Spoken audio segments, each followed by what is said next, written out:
کرنے کے لیے کیا کیا نہیں ہو رہا۔ آپ کو پتہ ہے سعودی جو حضور علیہ السلام کے قدموں تلے وہ مٹی لگی ہے، سعودی، وہاں پر آج کیا خرافات ہو رہی ہے کہ وہاں پر سلمان خان آ کر وہاں سعودی میں نچایا گیا ہے اور بے حیائیاں عروشیاں ساری وہاں پر پھیلائی جا رہی ہے، ایسی تو بے حیائیاں۔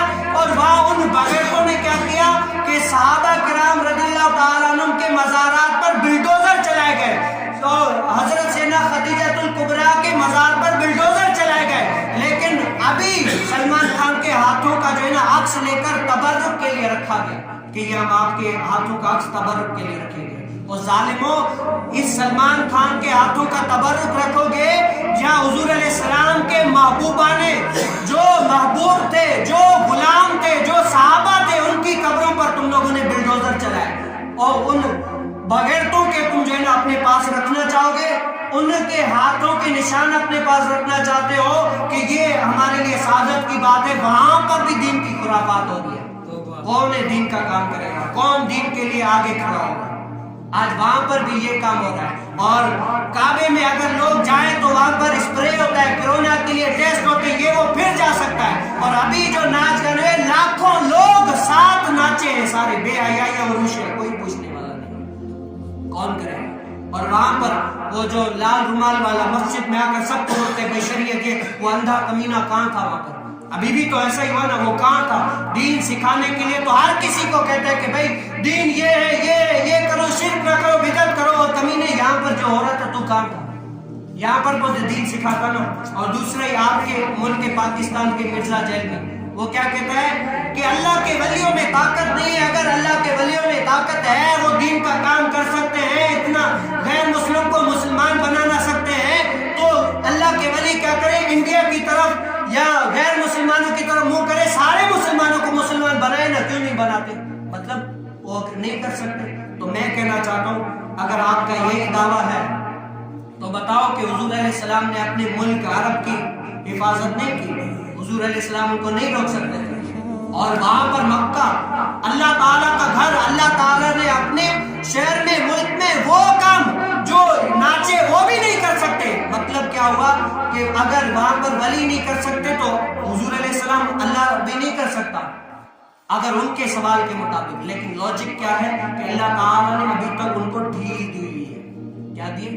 ڈھیل دی ہوئی ہے کہ یہاں پر جتنا چاہے کرے، آگے تو جو ہے نا حساب دینا ہی دے۔ فَمَن يَعْمَلْ مِثْقَالَ ذَرَّةٍ خَيْرًا يَرَهُ، کل بروز قیامت میں ذرے ذرے کا حساب ہوگا۔ تو یہ نہیں ہے، اس سے یہ مراد نہیں ہے کہ اگر ولی اللہ کسی کو نظر کر دے تو سارے جو غیر مسلمان ہیں وہ مسلمان ہو جائے، یہ ہو جائے۔ اگر یہ ہوتا تو حضور علیہ السلام کے زمانے میں اتنے سارے کافر نہ ہوتے، جن کی قسمت میں تھا وہ مسلمان ہو گئے، جن کی قسمت میں نہیں تھا وہ نہیں ہوئے۔ لیکن کیا وہ اسلام کو ڈھانے کے لیے 10 بائی 10 کمرے میں بیٹھ کر لوگوں کو خراب کرنے کے لیے لوگ کوششیں کر رہے ہیں، اور ہمارے جو اسلام کے نام کے مسلمان ہیں وہ ہیں، لیکن کیا عملی لحاظ سے بالکل پیچھے، عمل کے لحاظ سے بالکل پیچھے رہ گئے، عمل کے لحاظ سے آگے نہیں آئے۔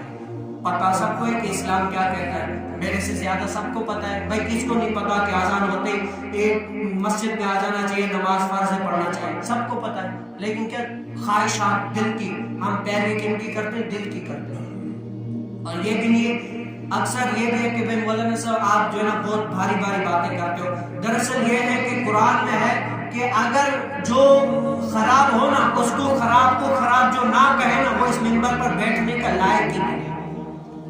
جو غلط کو غلط نہ کہے، صحیح کو صحیح نہ کہے۔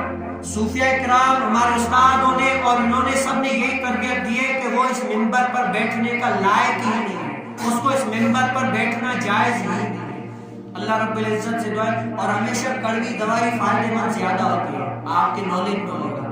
آدمی کریلا کہتے ہیں جس کو شوگر بلڈ پریشر زیادہ ہو نا وہ کڑواہٹ کھایا کرے، اس کو جو ہے وہ شوگر بلڈ پریشر سارا ہوتا ہے۔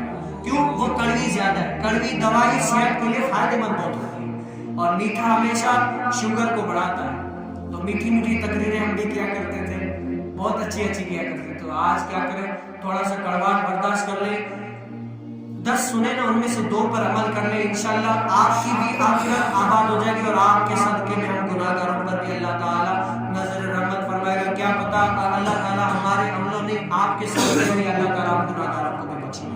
اللہ رب العزت سے دعا ہے کہ ہمیں نیک کام کرنے اور ان پر عمل کرنے کی توفیق نصیب. اللہ رب العزت سے دعا ہے جو کچھ سنایا اپنے پاک بارگاہ میں قبول مقبول فرمائے. جو کچھ غلطی کو دے اللہ تعالیٰ معاف فرمائے. وآخر دعوانا الحمدللہ. جنہوں نے سنت ادا نہیں کی سنت